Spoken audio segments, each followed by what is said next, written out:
Hello, it's Emma Holmes here live from Rockstar HQ, and I am joined today by the lovely Marie Fell, who's over there. I've got this right now. The mirroring used to really do me in, and I just couldn't manage it. So you're over there. Hi Marie, thank you for joining us. Thank you for having me. Hi Emma.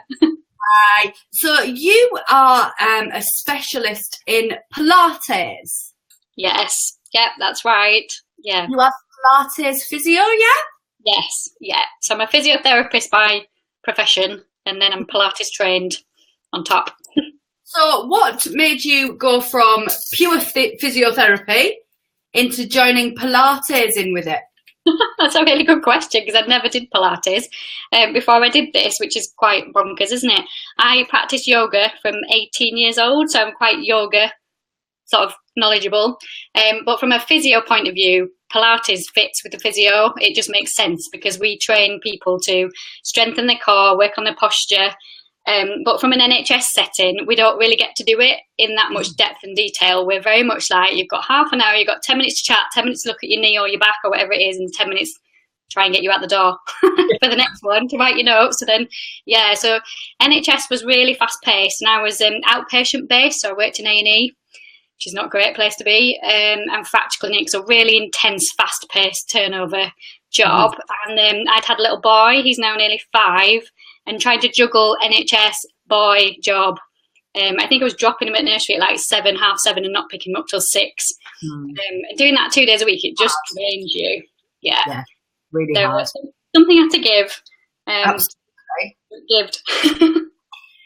So I've invited you along here because you are very, very passionate about us desk dwellers. Yes, exactly. Tell me a little bit more about the fact that so many of us are sat here at our computers all day long. What's that doing to us? Yeah, it's really not good. There's lots of evidence out at the minute that sitting sedentary, so just not moving for long periods of time and being sat for, anything past an hour longer is classed as sedentary, sitting at your desk, and it's the 4th biggest killer in the UK in terms of inactivity. Yeah, so it's massively huge, and there's lots of research now. I think it's strokes the first one, smoking, obesity, and then being sedentary is the 4th biggest killer. Yeah, wow. So it's amazing. Yeah, absolutely massive. And I think the problem is a lot of us lead busy social lives on the computer. We literally get sucked in like this, heads forward, shoulders rounded, and before you know it, you come and stand up after 3 hours. Yeah, exactly. And your back's absolutely knacking and hurting, is a better word. And you just suffer, or you're just completely shattered. That's the other thing from sitting for long periods of time. It just absolutely drains your energy and sucks the soul out of you a little bit. So what are the symptoms of us desk dwellers? What sort of things might be showing up in our world that we might not put together with sitting on our butts too much? Yeah, definitely. Because, for a lot of people, you get aches and pains, so muscle tightness, stiffness, sore shoulders, awful posture. But some people don't get aches and pains, but they might feel like the lethargy, the fatigue, the yawning in the evening, they can't get off the sofa, they just want to crash and watch the telly. So there's a lot to do with the mental side of it as well as the physical side. But if you're physically drained and zapped, which is what the screen often does, pulls it all out of you, and then physically you often fall into that as well. So it's kind of a knock-on effect. Yeah. So, and if we round forward and crouch, we don't breathe very efficiently, so we don't get enough energy and oxygen, which then means we're tireder, we're not as productive, and it's just a knock-on effect. So, and then we go make it worse because we're so tired that we then just go and lay out on the sofa watching telly, and we just eat popcorn. One screen for another screen, and another place to be idle in, really, I suppose. Exactly. And it also doesn't help with weight management and sugar cravings. The fact that if you're static at a desk, you don't feel you've got the time to get up and move, to eat properly. So again, you're not nourishing your body very well either, because we all have stuff, don't we? We can just quickly grab and shove in, she says, as she's sat here eating her dinner at the computer. But it's just that you just get sucked into that whole tunnel of going down that hole. And I think the main things at the end of it, if you just feel really worn out and tired and down, or you're getting cough after cold after bug after, whatever, that's another symptom of the fact that you're just not quite looking after your body. It needs to move. a bit more. I think the funny thing is that so often I see it in my kids that if they're sat at the computer and they'll just mindlessly eat. Yeah. And I'm hungry. No, you're not hungry. No. You're sat there mindlessly wanting to shove something in your mouth. Yeah. But you don't quite equate it to yourself as much, do you? Oh, no. And it's really interesting. If you look at other people's postures, you then correct yours straight away. So if you see someone looking really, really awful in the posture, you'd sit there and you'd go, I don't want to look like that, because it doesn't look a very good image. It doesn't portray self-confidence. It doesn't portray self-worth. It makes you feel quite sort of, and you feel like that too as well. So physically and emotionally, it then goes up levels. Yeah, absolutely. So what can we do as people who work by a computer, as people who are essentially attached to a computer? So my client appointments are on the computer. You know, when I'm working on my business, I'm working at the computer. What can we do to alleviate some of this nastiness? So it's really important that we know about how to set your desk up, because if your desk's set up right, your posture will be better. So if just making little tweaks to the height of your screen can help, your screen should be level with your eye, for example. So if you're on a laptop, unfortunately the screen's often lower and your keyboard's in front of you, but either one compensates for the other. So if you're on a laptop, you tend to look down more and you're typing more.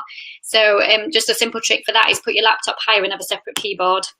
Just sorts your neck posture out straight away. And if your head's on top of your body, then that improves reduces tension in your neck. So I know a lot of us sit like this and forward and get really big pain there. So again, if the screen's at the right height, just a simple adjustment can just massively alter your posture.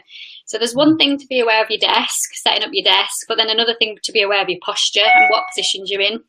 And just if you relate to injuries a lot, so a lot of people get repetitive strain injuries in the wrist from typing in a bad posture. So again, it's how you're typing. Are you aware of what position your wrist's in? So again, we should type with a neutral hand. We shouldn't be typing on an angle anyway, and also like up or down, because it just puts the wrist under too much strain for long periods of time. If it's repetitive and prolonged, you can injure joints. So this desk rescue course looks at both those things, but then it also gives you exercises you can do at your desk that don't take too long, because I think I'm very much, if I get a course and it's an hour long, I just think, I can't sit for an hour, I haven't got an hour, I've got too much to do. So this program's 1 to 2 minute exercises that you can do in sitting to just open up your posture, do some simple stretches, do some gentle rotations. And I haven't left my desk, but I've moved. Yeah. And that's what you need to do. And is that enough? Is moving at our desks enough? Can we have a little chair party?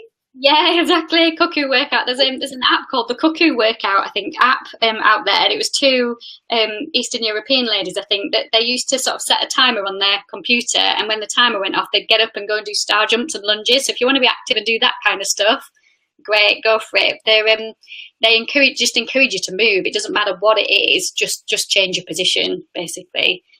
So in the course I've written, there's some sitting ones, because I know some people just can't leave the desk, but there's also some to do at the wall or on the floor if you've got a bit more time and you want to go and actually take a bit of time away from the screen, which is equally as important if we can. So yeah. So we're meant to the big thing is to move whilst at your desk. Yeah. Obviously, optimum is spend less time at your desk. You can't, and at least move, and that's going to help. You've got to be practical, haven't you? And we're all busy, but if you can actually break up the time spent at your screen, you'll be more productive on the screen. So it's that if you get stuck in the screen and you've been staring at the same page for 10 minutes, you're not going anywhere, and you've wasted an hour, you need to get up and move away and come back again, because then you will actually refocus and have more clarity and be more productive. So it's tenfold, really. Mm-hmm. So you mentioned there that you've got a program that you've put together for us desk dwellers to make us ultimately more productive. Yeah. To make us feel better. Yes. To make us live longer after that stat that you threw at us at the beginning. I know, exactly. It's scary, isn't it? Yeah. And I suppose the big thing is the what's in it for them ultimately is that they will be more productive, and they'll be. Yes, and they're just for being alive.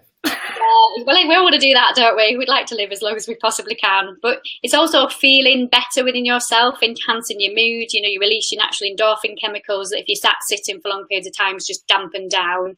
And you can quickly slip off that slidey slope of feeling down, not getting anywhere, business is rubbish, and, you know, just pulled into that whole sliding scale from emotional up here to down there.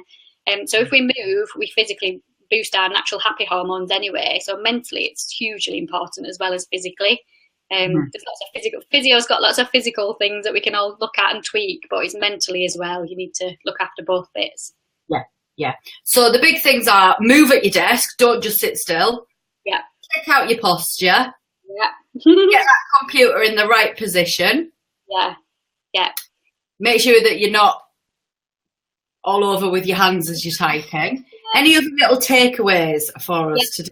The other top tips would be about how to motivate yourself to move. So how to actually make you move. Because I think a lot of people think, yeah, in theory, I want to do it and I get why I should do it, but they don't do it. So there's a module all about adding movement into your day and how you can make it. So some people love like a little notification on their phone or on the screen, or put a sticker or a dot, something that links their brain to moving. It gives you a reminder and that prompt. So it's doing things like that as well, so that you actually carry it through and don't just look at it and think, oh, that's a good idea. Oh, I haven't done it. Oh, it's the end of the day. I'm tired. I'm going to bed.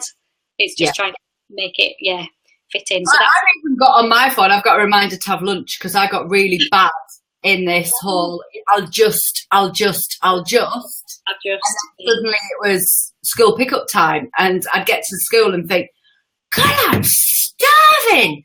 And then it would go, oh, yeah, because you haven't eaten. And that's when you'll sit at the desk and have the snacks, and also just sugar load, because you want a quick energy booster as well, so you won't eat properly.